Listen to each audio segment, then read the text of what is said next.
Bienvenue sur le podcast Transformer sa vie.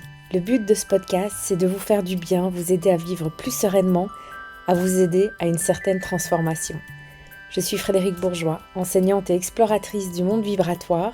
Je suis passionnée par la loi de l'attraction, l'intuition, la vibration et la libération de nos résistances inconscientes. Je vous partage mes expériences personnelles et mes conseils et je reçois également des invités qui nous partagent leur transformation. Retrouvez mon programme et mes soins énergétiques audio sur mon site frédéricbourgeois.com et inscrivez-vous gratuitement à ma newsletter pour recevoir mensuellement les vibrations du mois qui nous attendent, des conseils énergétiques en fonction de ces prévisions et si vous voulez aller plus loin dans la compréhension de vos plafonds de verre et de vos freins inconscients, vous pouvez également recevoir l'accès gratuit au premier module de mon programme. Tout est sur frédéricbourgeois.com. Et si vous aimez ce podcast, la meilleure façon de le soutenir est de lui mettre une note de 5 étoiles et un commentaire sur votre plateforme de podcast favorite. Vous permettrez ainsi à d'autres personnes de le découvrir plus facilement. Je vous en remercie profondément et vous souhaite une bonne écoute. Bonjour tout le monde, j'espère que vous vous portez bien. Cet épisode, c'est la suite de l'épisode 12 dans lequel je vous parlais de la perte de nos désirs et je vous donnais déjà des pistes pour sortir du brouillard par petits pas dans votre quotidien en recalibrant d'abord votre boussole intérieure dans le cas où vous vous sentez vraiment perdu dans la définition de ce que vous aimez ou pas parce que vous vous êtes toujours adapté aux besoins et aux désirs des autres, parce que vous êtes né dans une famille qui ne vous a pas vraiment laissé le choix d'adopter ce comportement. Résultat, aujourd'hui, vous avez du mal à dire ce que vous aimez ou pas et à réussir à le définir. Vous avez l'impression finalement que tout est toujours bon chez Gaston. Ah, si ça vous parle et que vous n'avez pas encore écouté l'épisode numéro 12, je vous conseille évidemment vivement de d'abord commencer par là.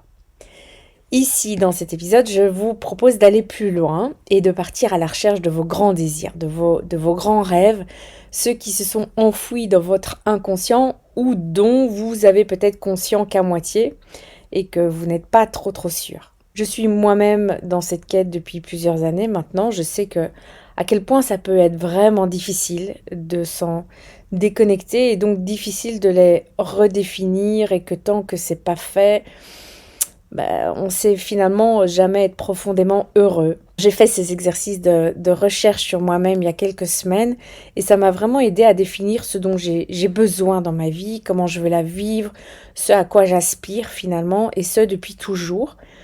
Mais en ce qui me concerne, c'est un désir de vie qui est un peu tellement fou et à l'opposé de la majorité des vies européennes que j'avais forcément bien mis ça profondément de côté au point de plus arriver à le définir clairement.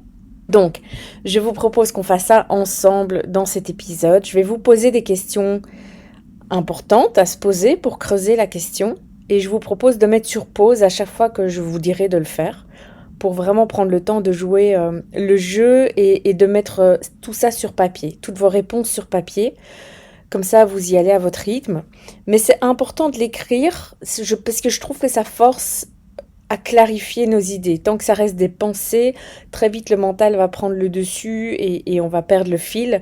Tandis que si vous vous forcez pendant, par exemple, 10, 15, 20 minutes à l'écrire, à le mettre sur papier, vous allez voir que ça va vraiment vous forcer à clarifier vos idées. Pour bien définir ce qu'on désire, c'est important de démarrer par notre enfance. Pourquoi ? Parce qu'un enfant, il est encore vierge de toute influence, de ses parents, de la société, de l'école, des copains. Donc essayez de travailler avec votre souvenir d'avant 8 ans, vous serez vraiment alors au plus près de votre vraie nature. Tout ce que vous faisiez enfant correspond aux besoins de votre âme, au pourquoi elle est venue ici.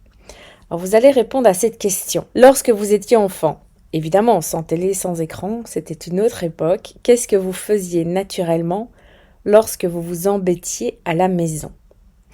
Donc si vous étiez seul ou avec des copains même, qu'est-ce que vous faisiez spontanément?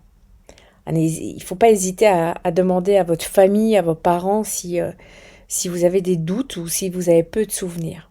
Vous pouvez aussi réfléchir aux films que vous aimiez, quel type de livre vous attirait, quel type d'histoire, quel type de personnage. Vous allez mettre sur pause maintenant avec une minuterie. Moi, je l'ai fait sur 15 minutes. Ça vous forcera à vraiment vous focaliser uniquement sur cet exercice pour ces prochaines 15 minutes. Alors, essayez d'avoir une liste d'environ une trentaine de choses quand même que vous aimiez. Je vous propose de mettre sur pause maintenant pour y réfléchir. On se retrouve tout de suite. Vous avez votre liste devant vous. Je vous propose maintenant de reprendre chacun des points. Et pour chacun, vous allez essayer de détailler le pourquoi vous aimez ça. Ça vous donnera encore plus d'informations sur vous et qui vous êtes. Une fois que vous avez trouvé, une fois que vous avez votre pourquoi, essayez ensuite de définir la valeur qu'il y a derrière. Finalement, une valeur, c'est un besoin qui est devenu tellement important pour nous qu'il s'est transformé en valeur. Si on veut être heureux dans notre vie, il faut suivre ces valeurs, c'est primordial et donc c'est pour ça qu'on va prendre le temps maintenant de les découvrir. Je vous propose à nouveau de mettre sur pause durant 15 minutes ou plus si vous avez besoin de plus de temps.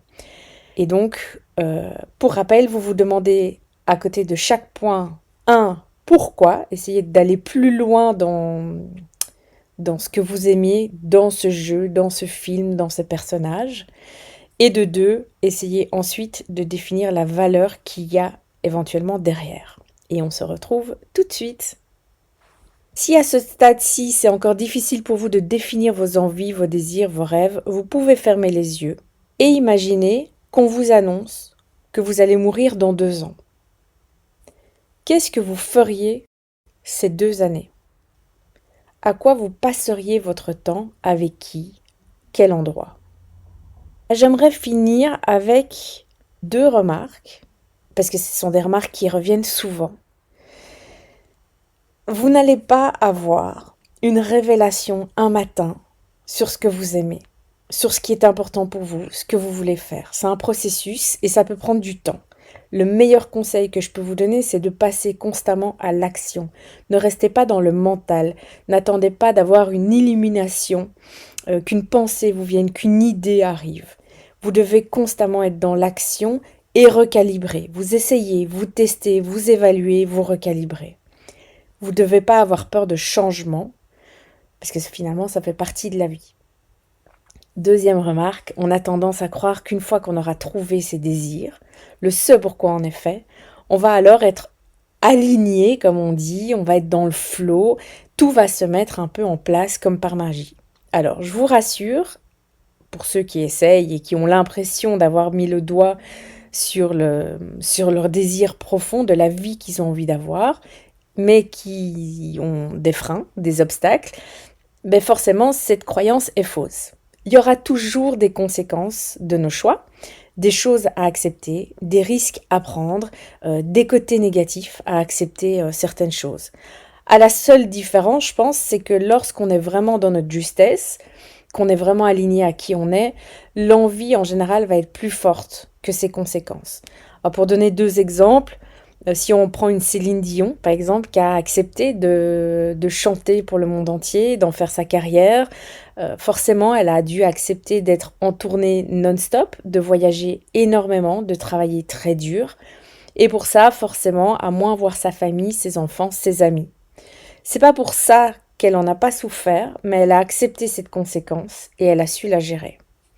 Une autre personne, par exemple, disons une personne de 25 ans qui veut partir découvrir le monde, prend le risque d'être critiquée, de ne pas avoir une vie classique, une vie sans enfants, sans travail, sans contrat, sans sécurité, de ne pas avoir de quotidien et s'expose forcément au risque d'être traitée de marginale, d'avoir du mal plus tard à retourner dans la société avec une vie classique. Donc arrêtons de croire que parce qu'on va mettre le doigt sur qui on est, ce qu'on aime, et qu'on passe à l'action en fonction, en suivant ces désirs-là, que la vie va être du jour au lendemain magique, fluide, et que tout va se mettre en place sans obstacle. Encore une fois, c'est totalement faux. J'espère que ces exercices et ces questionnements vont vous aider à y voir plus clair. Pour ma part, je vous retrouve très vite et vous souhaite une magnifique journée ou une belle soirée. Je vous embrasse.